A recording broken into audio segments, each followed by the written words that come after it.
My unprinted, some claim unprintable novel called The Fugs, about a mythical rock group of the 60s. And when we pick up the story now, the group is preparing for its Lower East Side first rehearsals before they do their first professional performance.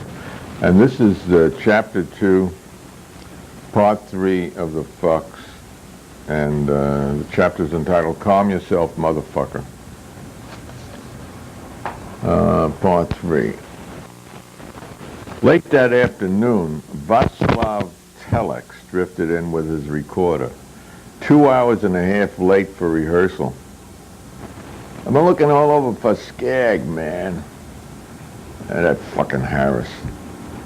Vaslav explained how Harris, from Manhattan downtown, detective, right, cruised this area, busting dope fiends, and then taking their stuff and releasing them with a frightening warning and a stiff kick in the ass. And then, later in the week, had his partner Connolly sell it back to them for double the street price. Now that couldn't happen, could it? Nah. Ben Woozer sat on the wire chair and practiced drum riffs to the Stones' Look at That Stupid Girl coming in off the transistor radio. His drum was a pear box, Golem Valley brand, Medox, Oregon. Turn that fucking thing off and let's get going, snarled Red. We've been here 3 fucking hours and nothing's getting done. Molly McGuire turned up his fiddle, and Frank Weaver plugged his small amp into the wall outlet where it started to moan, howl, and sputter. Turned it down to a gentler, annoying hum. Plucked a few riffs on his cheapo Japanese guitar, and then the two of them, both notorious A-heads, who also played semi-professionally as the Wholey Moral Rounders, went into their frenetic amphetamine babble song with a vocal duet in perfect C&W style. I don't have a bad time, I don't need to come, for I have become an amphetamine bum. If you don't like sleeping and don't want to screw, then you should take lots of amphetamine too, Fetty. These stimulant games can make a life so sweet. I can move down the street without moving my feet. My thoughts are so fleet, I can outwit the heat, and I never feel beat, and I don't need to eat. I'm always excited, I just love to walk. My throat keeps on moving and churning out talk. I love Trudeau pictures in layers and layers, and say the words backwards when I say my prayers. Fetty. There's 9 little people in one little room. The vectors are threading eternity's loom. It's not bad for brain cells, the doctors proclaim. It's almost as safe as that good old cocaine. Fetty. That's right, just about as safe. Well, how come all good things have drawbacks? I wouldn't mess with that if I were you, or if I were me even. Everyone enjoyed that song and joined in, catch as catch can. Next year he took out carbons of his just-written jack-off blues from his musette bag and handed them around. Red read it and giggled, and Ben made obscene gestures. Red said,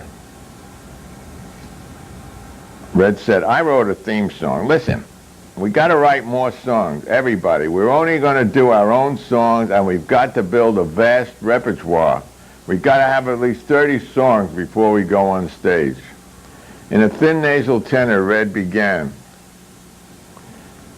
and we love, and he waved everyone around to get up and sing. They all joined in, and it didn't sound half bad. Crazy but full of life. Oh, we love grass, we like ass, We love to hug her, we want to bug her. Oh, East Side, we're on the East Side, and we're the fucks. We love a group rope, we want to fuck the Pope. OLSD and PODPE, PP. Oh, East Side, we're on the East Side, we're the Fugs.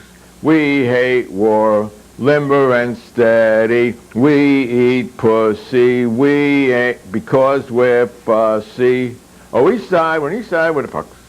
Oh, fuck for peace, naked and ready, poets and freaks, mad motherfucks.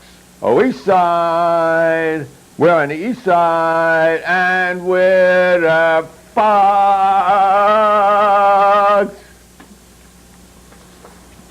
They did it two more times. Red Mr. Recorder, Vaslav Telex, poet extraordinaire and junkie, lay stretched out in a corner. A deck of obscene tarot cards fallen from a metal book rack lying on his thin chest. That junkie scratched, said Red, punching his open left hand with his clenched right fist. We're serious. We are going to make the Cultural Revolution in America. Or die trying, said Yuri, laughing. Or try dying, said Ben, spitting in his... Or tie-dyeing, added Frank Weaver without a smile. Red scowled, and the band played on. Now we're at chapter 3, titled "A Terrible Beauty is Born." Donna Mobile was a shorty, feisty, red-haired young woman from Brooklyn that Yuri admired deeply. He'd first met her at the Cooper Union Forum, where, at the lecture and discussion on today's youth, she had told Ashley Montague and the rest of the crowd, "You think we're something. Wait you see what comes after us." Yuri had come after her, and although they had never made it together, she had given him an ace poem entitled 13 Nightmares for his new little magazine, Death. Now here are some of the poems here are some of the sections from that poem, 13 Nightmares. Nightmare 1. Well, I had gotten to a warmer place for starving and lived on beaches. And it seemed to me that everything would swing if I had some book or other. So I wrote my mother, found paper, and told her general delivery, and then I went back to the beach and waited. Nights warm enough to sleep and fish, okay, and paper occasionally a poem, and then it seemed like time enough. I went to the post office. The package, I said, a book. My name is thus, and they said, identification, please. And I looked in all my pockets, but a lucky wave had gotten the cards with my name. Please, I said, please, please, a book inside, Rambo. Open and look for God's sake, please. Sorry, they said. Why not go home, they said, and get your ID? Sure, I said, I'll ask that wave next time I see it, but now give me the package. Sorry, they said, and put it on a shelf high, behind wire and screen. Rambo there and maybe food probably tucked around, salami and cans of things. Food, you know. Please, I said, please. Well, good day, they said. Nightmare 2. Having a cleaner house than usual, I did the dishes. Gathering those long slime worms, day-old spaghetti, I dropped from the sink into the garbage, them. Whereupon one slithered to the floor and lay there smirking. Ugh, I said, but having a cleaner floor than usual, I tried to pick it up. Whereupon it nudged limply over and again smirked. After 10 minutes of chase, I, with dirtier hands than usual, gave up. Oh, well, I said, under the water faucet, it will be hard as nails tonight, the best, and I'll pick it up stiff as a board. Whereupon, looking down again, I saw a line of sleek roaches were marching the worm away and singing, "Onward, Christian roaches." The din was unbearable. I remained horrid to the spot until a slightly larger roach, obviously leader, nudged me to see if I, too, could be carried off. Nightmare 3. Who is it, I said. a man to turn your meter off. Sorry, I said, but I'm in bed and things. Come back later, please. I'll wait, he said. Do that, I said, and gave him 57 hours, 40 minutes to give up. Went out then to haul John eagerly. Hello, he said. Hello, I said. Sorry to turn your meter off. I got to make a buck. I got a family. I know, I said. It's what they always say. And go ahead. When you go home, I'll saw the damn lock off. That won't work now, he said. They got an alloy. Spent $30 million making it. Can't saw it through no matter what. Okay. Go to it, go home. I'm going to the John. I did. He did. He left. I found a chair and tried saw, hammer, chisel. Tried slip, bruised nails. Tried saw. Tried soup to cook. 12 hours later, went to druggist. Sam, I said, I have a charge account for Benny's. Give me some hydrofluoric acid. Mac, he said, I don't know. Benny's is one thing.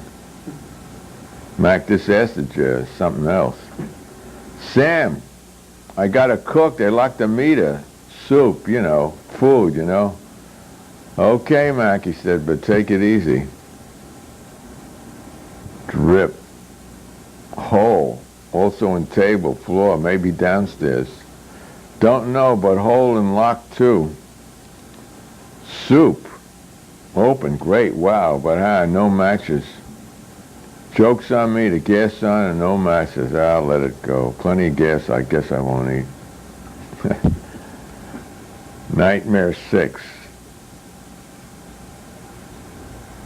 Get your cutthroat off of my knife. Nightmare 7. One day I forgot my sleeve and my heart pinned to my arm was burning a hole there. Discovered in pocket 50 cents, no more. On 42nd, looked for a pleasant movie. Until the most beautiful god he was, I think, up to me. Hood walked and smiled, knowing everything, and then knowing.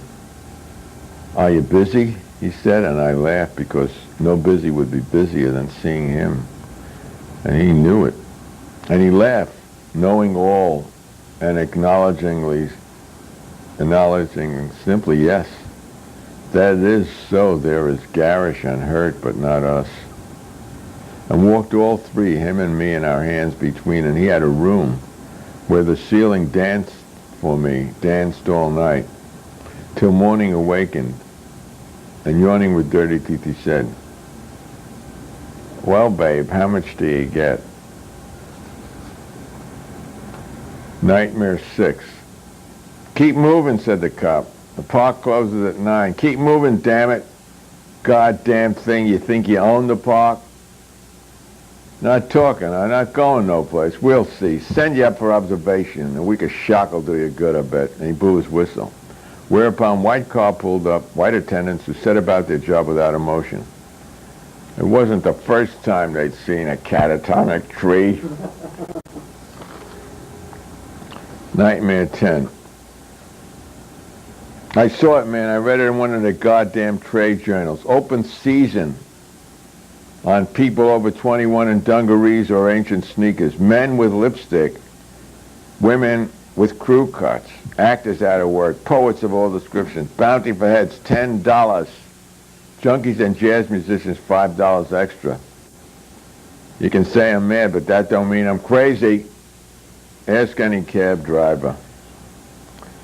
Nightmare 13.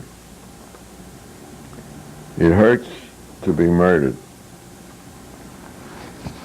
And now, with the help of her third husband, tall, lank William Gusto, playwright Mankay from Scarsdale, with whom she had had her third child, a red-haired daughter.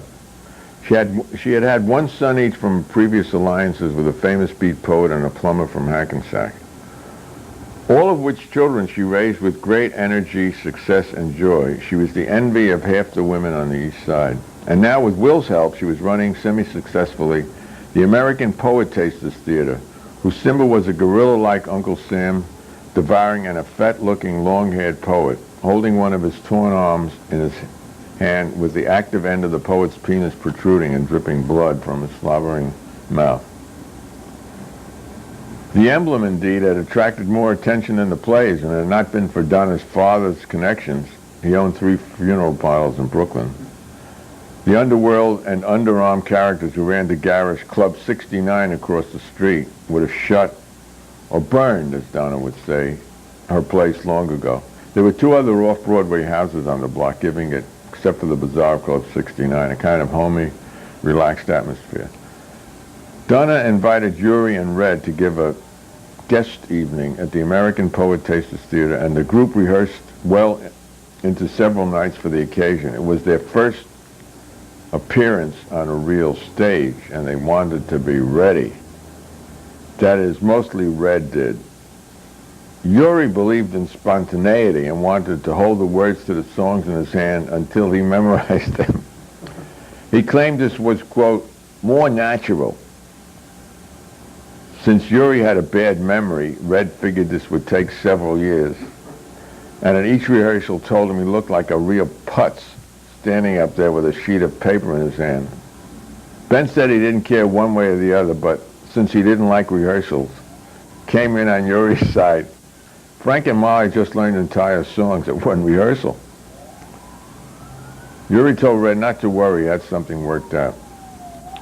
Red ran off thousands of flyers on his Mimeo machine in various inks on various colored sheets, and they were distributed by members of the group all over the East Side. Yuri peered nervously from behind the thin curtain and saw 5 minutes before showtime that there were just 4 people in the house. 2 were in with passes. Red said, "Fuck 'em, let's get going." They opened with their theme song, the immortal We Love Grass. The 10 people in the audience liked it. By now 10 people in the audience liked it so much, Red ordered the group to do it again. This time Molly and Frank added hillbilly and Latin frills to the melody. Yuri came on and did jack-off blues with appropriate motions. Woke up this morning with my sweetheart in my hand. My head was empty, my heart was full of sand. I got them jack-off blues. My baby left me for another man. I guess I'll have to do the best what I can.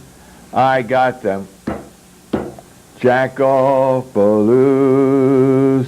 I feel so lonely when I come alone, just like a hobo without no home. I got them jack-off blues. Oh, well, a woman's a woman, man is a man, a finger's but a finger. But I got other plans. I say goodbye. Goodbye, jack-off blues. Hey, goodbye, bug off, jack-off blues.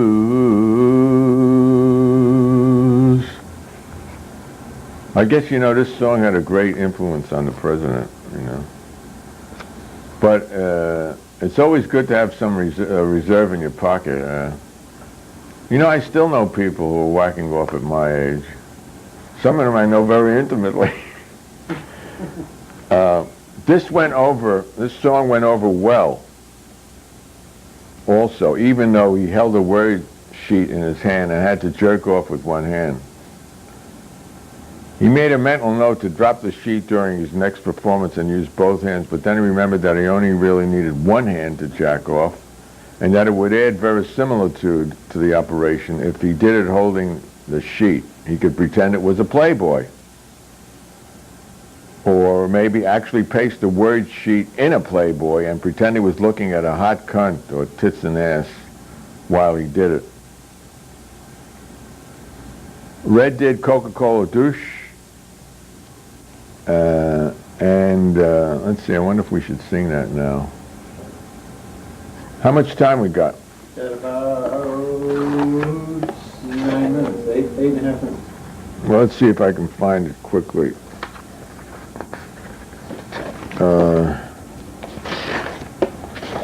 Can't find it quickly. Oh, wait, maybe it's here.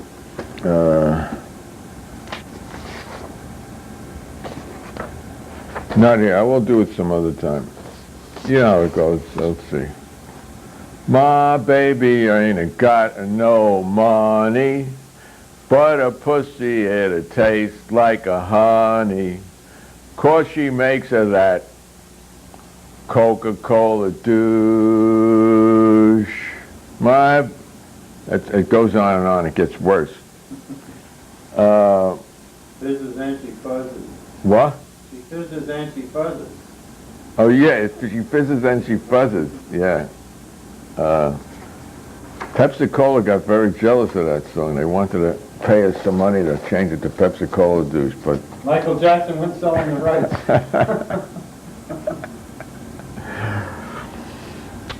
Then Ben did a long monologue as a filthy-mouthed religious businessman selling dirty Bible pictured playing cards on radio station WWVA Wheeling, West Virginia, and that ended the first set.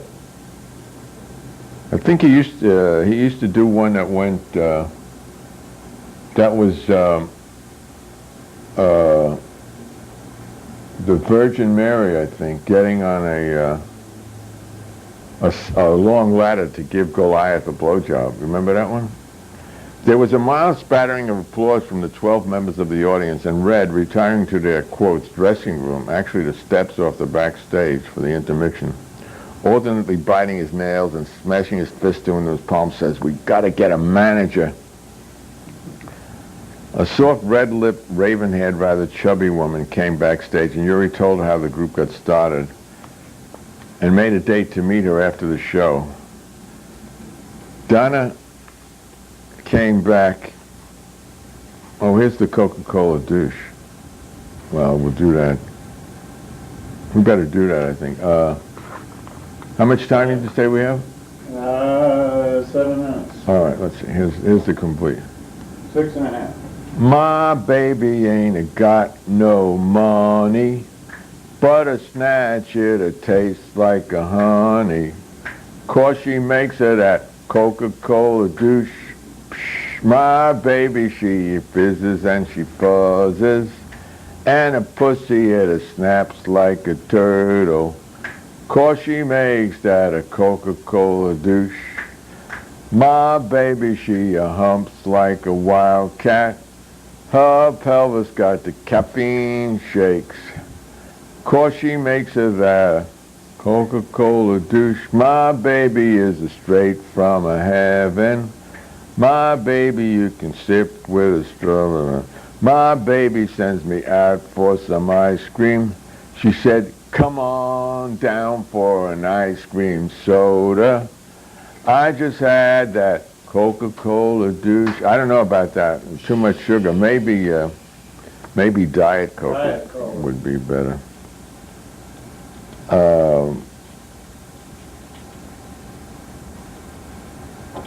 Donna came back and told them, Donna Mobile, the manager, that Kentucky Killam, the famous playwright, was in the audience with his latest boyfriend. When the curtain went up, the house had doubled. There were at least 25 people in the audience. At least a third, Red noted ominously, were friends. Yuri thought that was great. It was better to fuck up before small, friendly audiences. Ben's drumming, Yuri's erectorine playing, and Red's singing had been off-key, off-rhythm, and just off a bit during the first half of the program. A bit during the first. Just a bit, Molly had said. About half a mile, Red thought. But we'll use it. We'll forward it. And Molly had invited another musician, a friend of his from Bucks County, to sit on the second half and play trumpet and accordion at different times, of course. Reuben Rummy That was the friend, had enjoyed the first half so much he couldn't help himself and just had to perform with his friend Molly. He passed the bottle around Thunderbird as they set up the second set. Through the curtains, Kentucky Kill'em could also be seen passing the bottle around. Bourbon here. He disappeared to the floor for a second, and then his friend lifted him back to his seat. Red groaned and slapped his palms to his forehead. The curtain rose amid boos and cheers, and the Fugs stumbled on stage for the next set. Red gave a long introduction about the sociological relevance and importance of modern detective and chase films, and especially James Bond's and Goldfinger, and then there appeared from on stage left a shapeless apparition, actually Yuri, bent at the knees with a gunny sack from potatoes completely covering him from head to the floor. Red turned towards the monster, startled. It waved its arms wildly for several seconds, and then began the muffled, dramatic rendering of Stinkfinger. Stinkfinger, he's a man with a horny touch, a satyr's touch. Shuts a hot finger, beckons you to enter his den of sin. Oh, let him in. Perfumed words he will pour, and oh well, his cologne won't disguise what you smell. It's the touch of life from Mr. Stinkfinger. Pretty girls can't resist and won't. His heart is hot, he loves only cunt, only cunt. He loves cunt, he loves only cunt. He loves cunt, he loves cunt. He fell to the floor at the end and gave several small obscene humps and grinds and quivered to a stop amid wild applause. So this was the manuscript holding solution. Red was furious. These boys are going to have to shape up to the audience to sing. Turned to the audience. He smiled and began his beautiful adaptation of Blake's Our Sunflower. I'm going to kill myself for your dead body if you fuck anybody but me. Swinburne Stump and CIA Man finished the program. They did Bugger Man as an encore. As Red flowerly announced in honor of Kentucky Kill'em, graciously we got to speed up to end the chapter. During the audience this evening, there was very little applause, and as curtain came down, and Fuchs moved sort of disgustedly off stage. Suddenly Yuri heard a tremendous sound of applause and laughter. The greatest of the evening. Turning sort of rummy, drunk out of his skull, dropped his pen and stuck his ass out of the curtain, where it was delicately framed by Molly and Frank holding the red velvet curtain folds. Everyone backstage laughed and applauded too. Red's brow, however, began furrowing his thought of future rehearsals. Well, he said, not bad for a first performance. We got to get lots better, Amelia came backstage to pick up Yuri. They went to Brooklyn by cab, taking half an hour extra to get to a flat looking for a drugstore still open to buy some vaginal jelly. Amelia went down on him right away. Don't put that in yet, said Yuri, bending to a mossy extravagance. I got to tell you, she said, I had cancer of the cervix. It's okay now. Yuri grimaced. That's okay, he said. Noblesse oblige, he said to himself. So you want to be a rock and roll star. He kissed her gently the next morning, but he never saw her again. So we can close with this. Rules for Fugs Concerts by Red Blaze. 1. During performance, the audience should be faced as much as possible. Yawning, narcolepsy, sleeping, bored sighs should be repressed. The Fugs must put on at every instant. Put on. Energetic, outspewed. Right. And so, Energy, interest, and excitement are important keys to successful performance. I'll play the rest of this. do this at the end of the next show. Yeah, we'll see the rest of that later. See you next week, if you're still awake.